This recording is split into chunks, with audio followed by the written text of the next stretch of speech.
joining us for a Guy Day Friday. You like that? It's very catchy, isn't it? Very much. It's a man you can see on the hit Netflix series Fuller House. Can clap. It will never go off the air. I know. It's like he's currently directing and starring in the movie Jake. Do you play Jake? No, he's my son. Oh, okay. More about that. More about that when I plug it here next. Big fan. Okay. So please welcome the lovely and talented Bob Saget. I understand. Let's start. Lovely and talented. I feel like, I should have hose on. And foul-mouthed. We also. I can be foul-mouthed, but not here. This is I love that about him, though. He's not the clean-cut dad you think of him in Fuller House. This guy's got more off-colored humor than anyone. But it's not that It's blue. like Filthy House It's not instead of blue. Fuller House. You're not cheating in comedy. I know the blue term, but you're really. I'm just myself. So I'd like to share it with you right now. Well, tell me about you. I know you're touring in stand-up now, right? I've been touring, and do you do stand-up anymore? I do, here and there. Not as much. I'm I want to busy. see you there. I'm busy. I got this job. I was performing a couple weeks ago, and a guy heckled from the audience, and it was really disconcerting because it's kind of where we're at, and it doesn't happen normally. He said, "The South will rise again."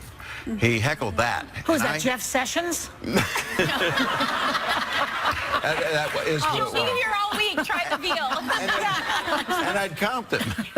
Did you approach him afterwards? No, I spoke to him right away. I deal with things in the moment, just like you do here. What does that mean? And it meant South he will wants rise. the Civil War to go back to a kinder, gentler time. And I said, what are you saying? You want lynchings? You want to be in a horse and buggy? What do you want? I said, you're incorrect. Do not set us back 50 years. We're here to have fun tonight. I'm not going to be talking politics. In my stand-up, I talk mostly things that are safe, about family, things below my waist where nobody gets hurt.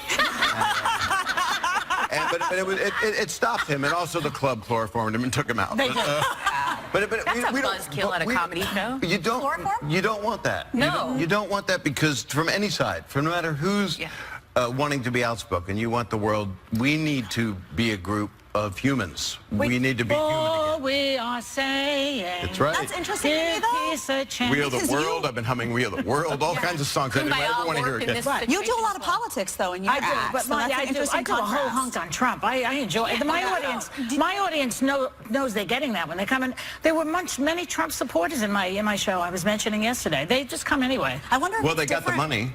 They're the ones getting the tax break. Right. You have to be able to laugh at the humor on both sides, because you remember Zach Galifianakis, the Between Two Ferns with Hillary Clinton, when he's like, "You've got mail." Like, it's hilarious either way to be able to laugh at it. Have you ever done politics though in your routine? Or I'm sorry. Yes, sometimes, and I do it once in a while, but it's kind of subliminal.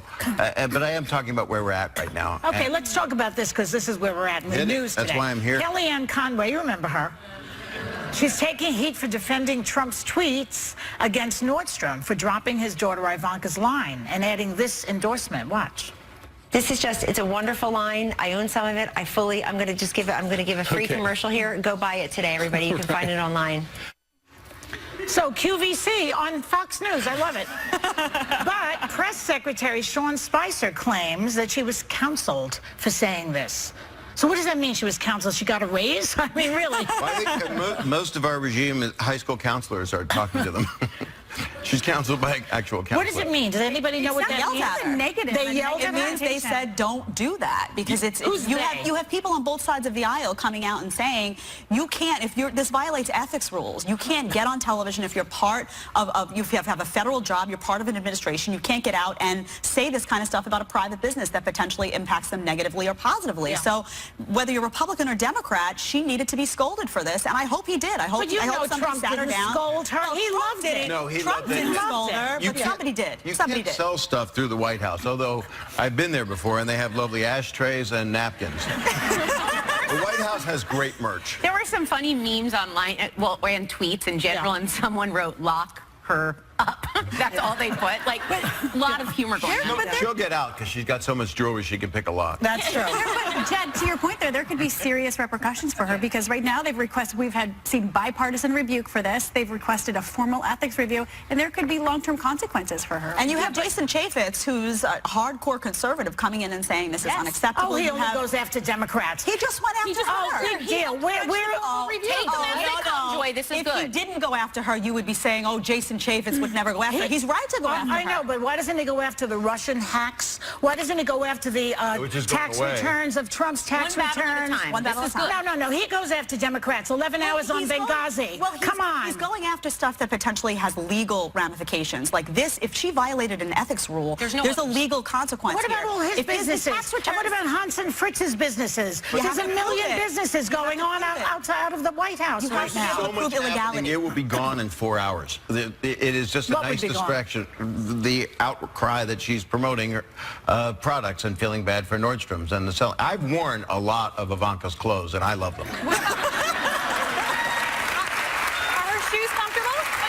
I think in regards to what you're saying, I think it's an important note that it's so wrong that there's no one that can stand up for it. That's more the blaring, But it's interesting that she could violate the ethics rules and get punished for it or counseled, and Trump can do it, and he doesn't. That particular rule doesn't apply to the president and the vice president. Can you imagine that? It's absurd to me. Yeah. But that's so if he went on Fox and said, well, buy my daughter Ivanka's shoes, nothing would happen to him. It's not a violation of that rule. Wow. But that should be a problem. As a president, you should not be able to do that. What do you guys think, though, about how he handled it? Because, I mean, I think you have to respect Kellyanne Conway for how she was able to turn around his campaign, whether or not you like her. But I mean, she has had a couple of, mishaps the last couple of weeks. What she called the Bowling Green Massacre, the alternative facts in this now. And she said, quote, this is what she's saying, all I can say to America's women is at some point in your life, you ought to have a boss who treated me the way that the President of the United States treated me today. She says he supports me 100%. Yeah, because he likes it.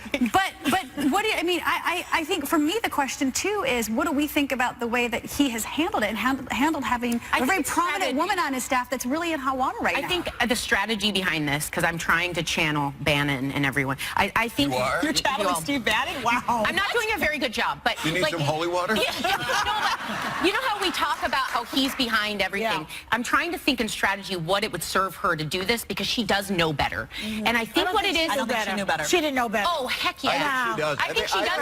I think what it is we hear all the time about how Bannon fights with Priebus, fights with Kushner, they're all trying to get in the inner circle. What better way than to go do this? Because he was probably like, right now, today, you're my #1 girl. Yeah, but like, he was like, no, it looks he bad doesn't for her. care. And if it forces Jason Chaffetz, whatever his name is, Chaffetz to do something, it's bad. I don't think she But you know what? And I'd like to apologize to Spanx for promoting them all these years. I mean, that's what it's like. I wear mine on the outside. Yeah. Okay, we're going to, this is Black History. This is Black History Month. Yes. So I'm going to do this, and then you can talk in a minute, all right? The Grammys are this Sunday night, so today's Black History Month. FYI salutes 2 music giants who both won at the very first Grammy Awards show in 1959. The Queen of Jazz, Ella Fitzgerald, she was the best, snagged 2 Grammys that year. There is nobody like her ever again. And she would go on to win 12 more and countless other honors in her career, including the Presidential Medal of Freedom. Listen to this. This is an interesting fact. Musicians sometimes tune their instruments to her voice because it was so perfect. That's fantastic. You don't see that. You don't hear about that. Yeah. I actually tuned a Jew's harp to her voice. Do you really? Well, that's my heritage. Okay. Did I shut the show down? And wait a second. The other person we're saluting today is the great Count Basie, the legendary band leader who helped create the big band sound. He also won the Grammy for Best Smooth Jazz Performance that night. All the music you'll hear on Sunday's Grammys might not exist without the towering influence of these 2. So do yourself a favor and add them to your playlist. They're really great. Count Basie, Ella Fitzgerald, will be right back.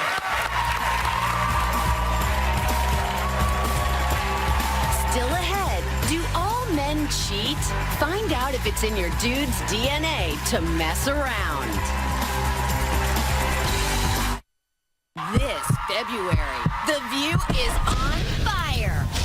You have a little spice, a little fire.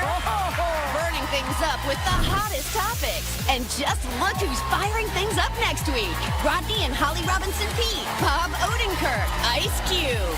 And get this, Guy Date Friday is back. Just wait till you see the guys that we have lined up for you on Friday. Next Friday, we're laughing with the hilarious Trevor Noah. TGIF. And our political view is sizzling when Senator Chuck Schumer hits the table. Wait for that one. Told ya. That's what we do. We're serving things up hot on The View all February. Still ahead, Lena Dunham has a preview of how her landmark series Girls is saying goodbye.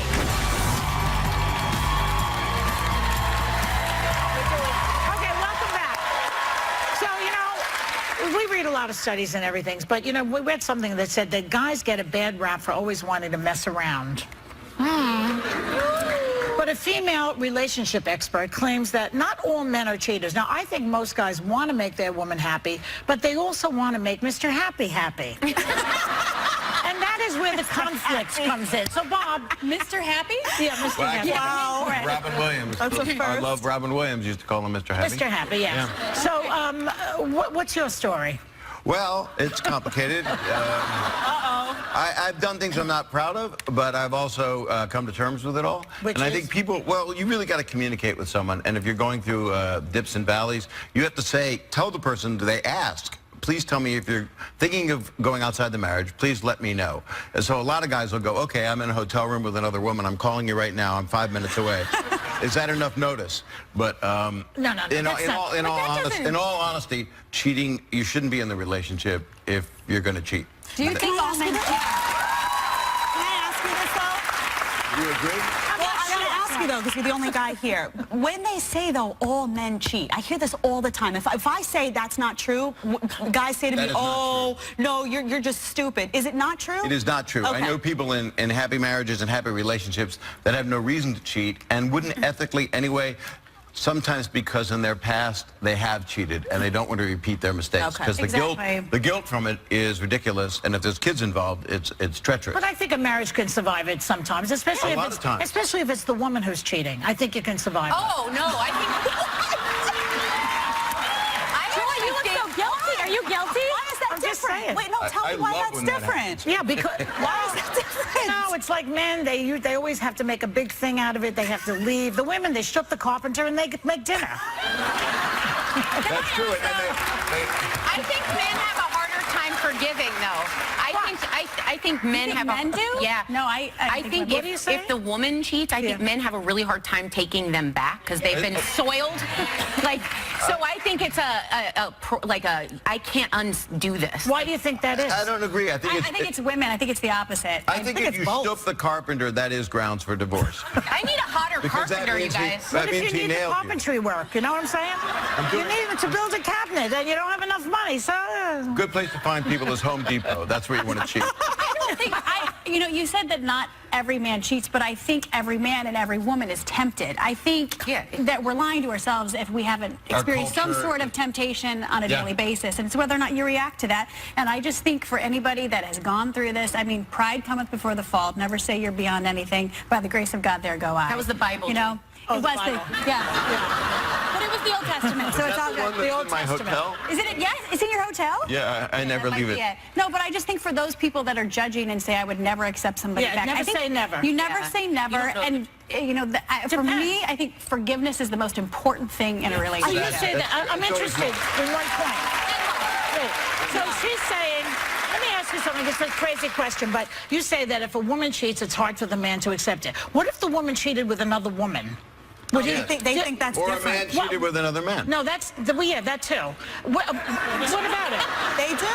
What about it? Would it be as... And then, so you tried lesbianism, let's say. You try it. A lot of women do. You talking to me? And then I'm talking to her. Oh. That was so distracting for him. He lost his train I know. of thought. He can't even concentrate. I want to make an OBGYN appointment. I don't know what to Sit do. with it. Just let it play out in your head, and I'll answer this. Okay, so let's say... Now, I don't know who at this table might have experimented, but I've heard that women will go off with another woman and then come back to the I have marriage. friends that have done that. See? So is that harder, do you think? Friends? I went to a women's college. Whenever we say I'm an friends, athlete. that means you've done it. I was kind kind of making a joke. All right. But I know a my friend point who's being me. that I think if you do try with another woman, a man can't compete with that. When it's another man, I think they can So see he's it. more apt to take you back. I think in those two circumstances, Yeah. they'd probably take you back more with another man than because they almost have to outdo themselves. It's an ego thing. With a woman, there's like that game's lost. Like, what do I have? And a woman, he's also like, can I watch? Or that's hot. You know what I'm saying? All right, we got to go on that note. All right, you get the last Every word. situation is different. I think every person is different. Yeah. And I think if you love the person, you want to work on it. I know couples that have split up and gotten back together again after 10 years. Yeah. And then they broke up again. Well, on that high note, we'll be right back. Later, twins for Clooney. Does this self-proclaimed lifetime bachelor's total transformation prove that all it takes is the right woman? The View Slide is still going nationwide. Kids are kicking it. Seniors are stepping up. And it's not just for ladies only. Check out these manly moves.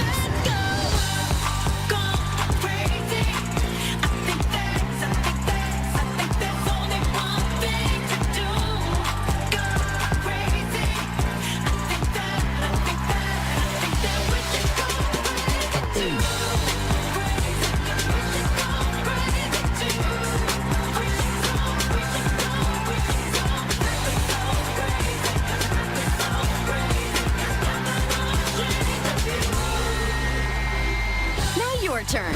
Record your View Slide, then send it to us by uploading it on our website and share it with your friends with #ViewSlide. We might just feature your video during our show. Who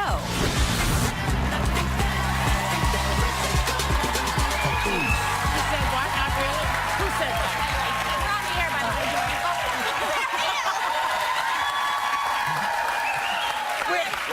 We decided to start early on the lesbian thing. You got to start early.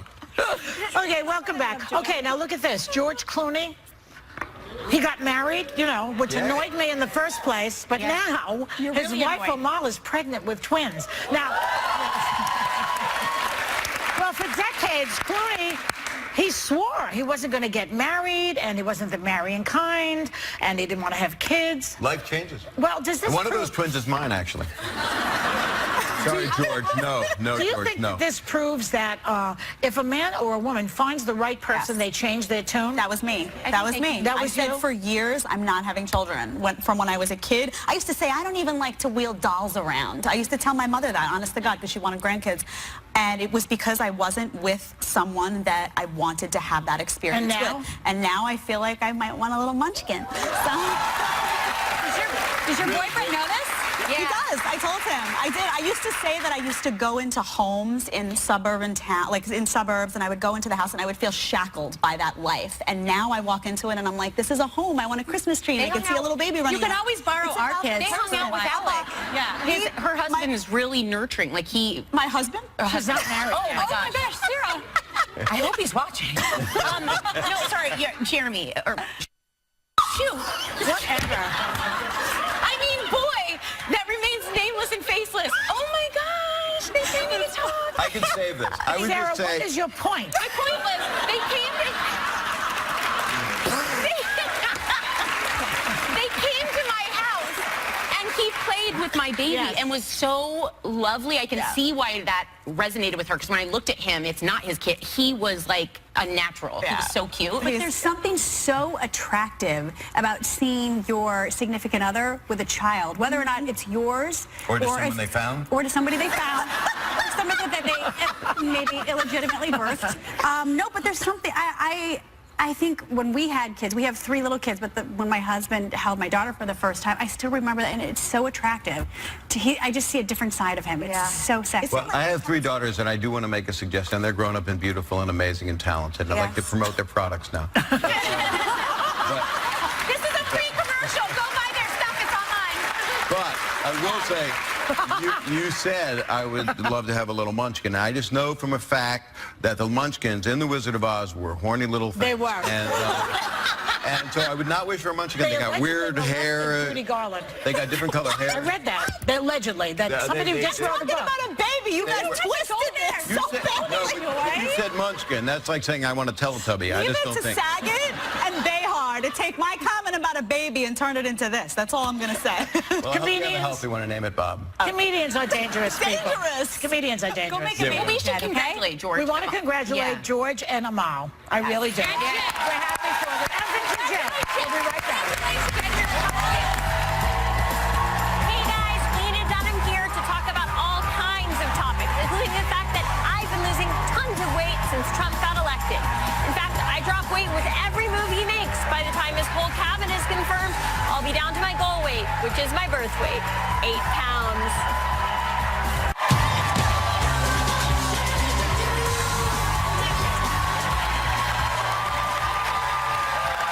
Okay, welcome back to the show. Now, after 6 seasons of boundary-pushing TV, Lena Dunham's series Girls is starting its final season. Aw.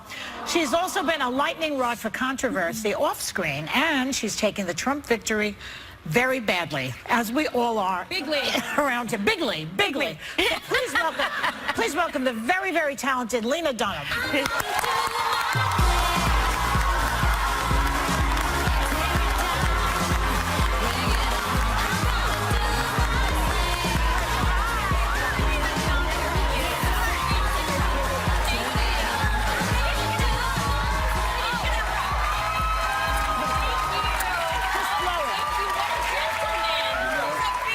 What a gentleman. Chivalry. That's beautiful. I love that. I like that outfit. Very cute. Thank you so much. This is from the archives of my friend Todd Oldham, who's an amazing designer who stopped working in design a long time ago, but he let me peruse his old goods, and I stole this. Very cute. I need to add a couple pieces to cover the nipples just so it would be view appropriate. You should get like miniature Cirque du Soleil people to climb up it. It's my dream. Help me. I will do it. So let me talk to you, because I know that you were very upset that Hillary Clinton did not win the election. Yeah, of course. Yeah, and you even broke out in hives, I heard. You had like a whole psychosomatic response. I did. I found the night of the election to be so shocking and traumatizing, and if I felt that way, I can't imagine how the people who are so at risk in this country right now must have felt. Like who? Who do you feel is at risk? I mean, if a rich white girl who's on television is breaking out in hives, then how do undocumented Americans feel? Islamic Americans, trans Americans, all of the people who Donald Trump has made it so clear that he doesn't consider human and doesn't have any interest in protecting. Right. The fact is, I'll be fine.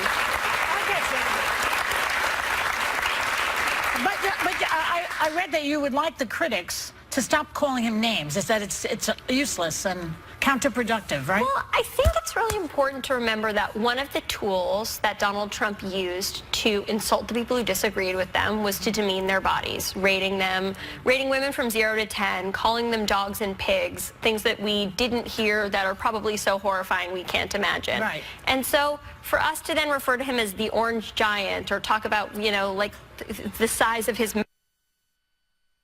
Like, that's actually not productive, especially because he's so full of hateful rhetoric. His policies are so ridiculous.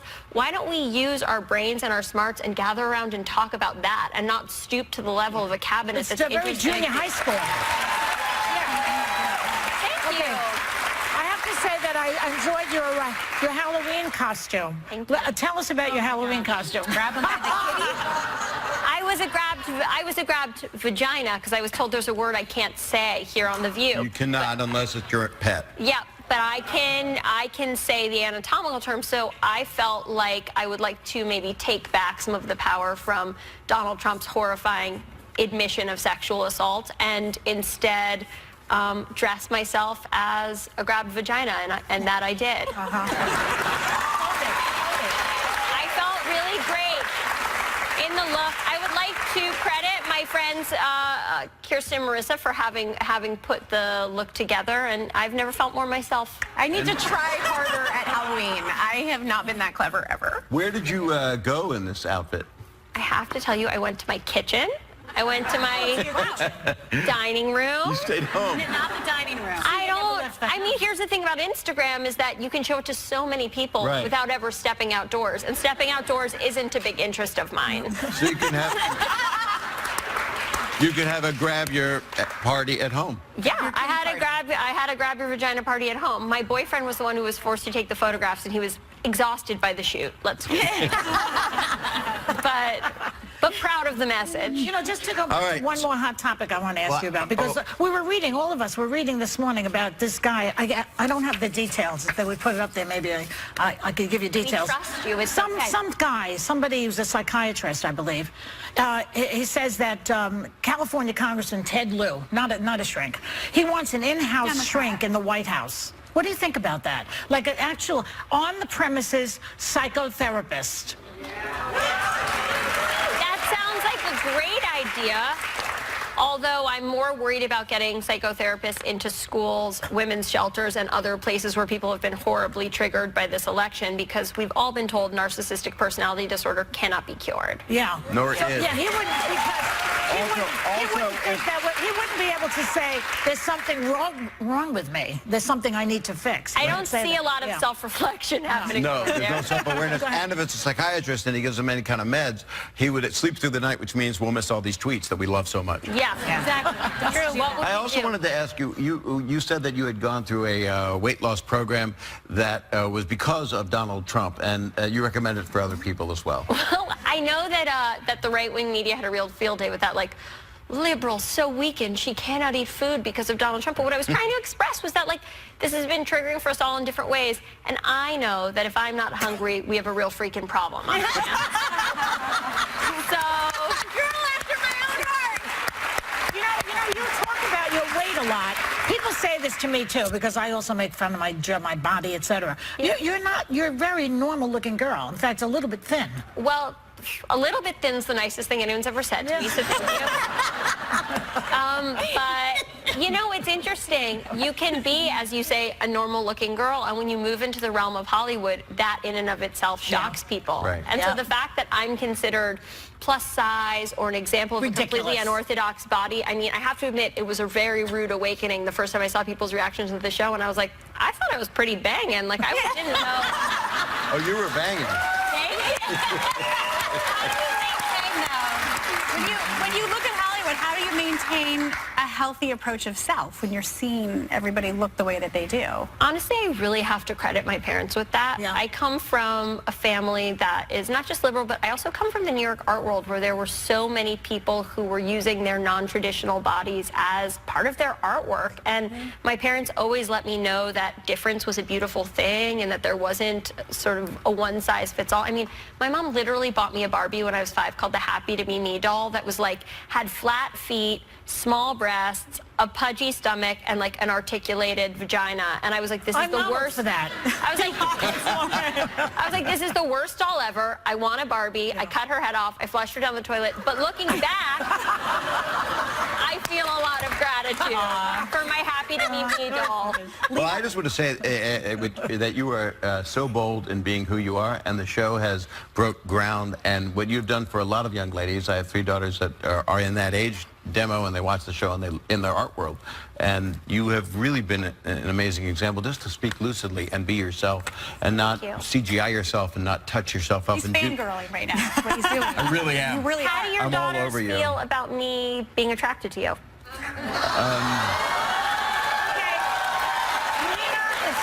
Lena is sticking around. We'll get to that when we get back.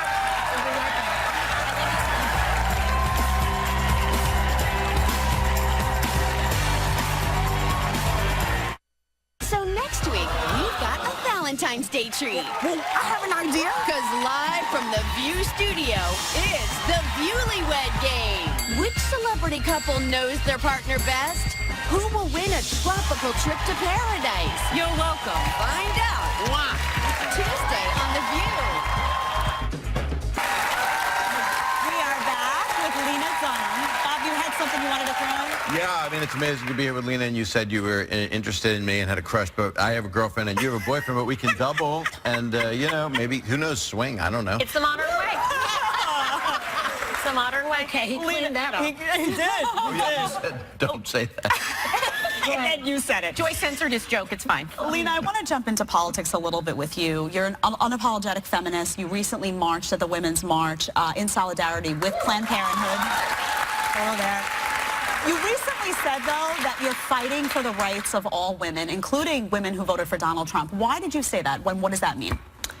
I think it's really important to remember that it is an incredible problem that 53% of women in this country, 53% of white women in this country voted for Donald Trump, which means that they're not only voting against the interests of their sisters, of women who may not look like them, who they may not understand, but whose rights are just as important, but it's also remember that they are in that case voting against their own best interests. And to me, a part of feminism is it's almost like being a parent to a teenager where they're so mad at you, they think you're such a piece of crap, and you're like, I know you hate me right now, but I love you, and everything I'm doing is because I love you, and I want us all to be safe. But those women, to their defense, believe that he's going to bring back jobs, a lot of them, because they're voting for their husbands and their family. How do you respond to that? Well, I think what's really hard is obviously it pains me as, you know, a Caucasian woman to think about how many women didn't think about women who looked different or had different life experiences than them. They didn't look outside their own backyard when they made the choice to vote for Donald Trump. But in their own backyard, there are jobs. That's their... What I was going to say is that... put food on the table, it's hard for them to see another perspective when they're clearing no money to pay for health care. Do you know what I'm saying? Well, I don't mean to... I'm sorry I interrupted you. I was raised not to do that. I'm sorry. I actually interrupted you. I'm sorry. I think it's really important. Of course, I understand what you're saying. And I also think it's really important to understand that so many women aren't raised with the rhetoric of self-empowerment. And the messages that they're hearing from Donald Trump may be very similar to the messages they've always heard from their fathers, from their brothers, from their husbands. They haven't been given the message that they do matter. And so, while I think we have an incredible amount of work to do with enlightening those women, I also have sympathy for the societal structures that keep them from understanding what they need to keep themselves safe. Well, I think that they're going to be finding out soon that these jobs are not coming down the pike so fast. A lot of his policies goes against... You guys, I want to talk about girls. Sorry to fangirl, but I'm a big fan of the show, and we can't miss this opportunity. Could do this all day. She could keep going. We could go 4 segments with this. But so let's talk about girls. It's entering its last season, and I think the whole message of the show has changed the way we look at young women, the way we look at sex. But it remains to be seen if your character has really come into her own. Hannah, what do you say to that? Well, wait, let's take a look at the clip. Hands on the rails. Okay, now the wave comes. You're going to push up into a standing position. 1, 2, 3. Up. Pop up. Okay, that's not bad. You okay? No, I'm not okay. No, I'm not okay. It's my front arm. Which arm is the front? This front of this arm is really injured.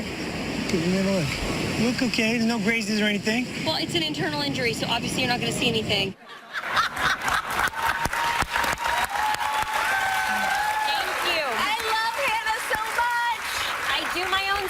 You'll be surprised to learn I do my own stunts. How is your internal injury?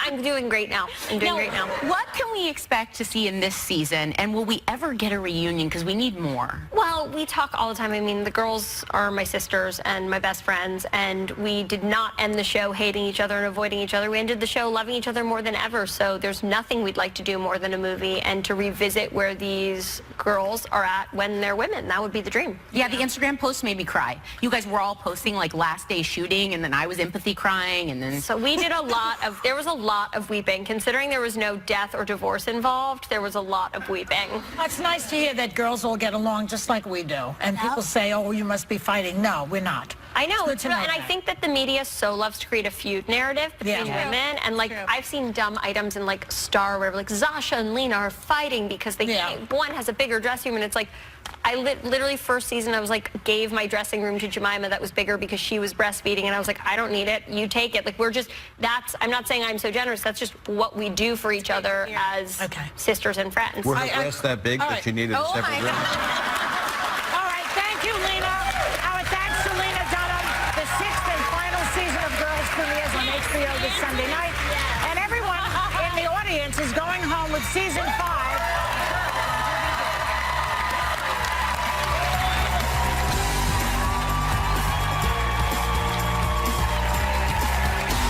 Monday, Oprah's spreading the love on View Your Deal. We partnered with vendors for up to 60% off her latest batch of favorite things. Welcome back. Tonight, I'd like to say this like Barbara Walters used to say. Tonight on 2020, 10 years after the sudden death of model and reality star Anna Nicole Smith, Deborah Roberts talks to ex-boyfriend Larry Burkhead and her daughter Danny Lynn about the mystery surrounding the life and loss of Anna Nicole. So don't miss Anna Nicole Smith's beauty loss tonight on 2020 at 10 p.m. on ABC. Barbara, thank you, Bob, for coming on the show. We enjoy you so being much. here. Come again. Die Day Friday. Have a little fun Watch here. Fuller House, right? Watch Fuller House. House on Netflix. Have a great day, everybody, and take a little time to enjoy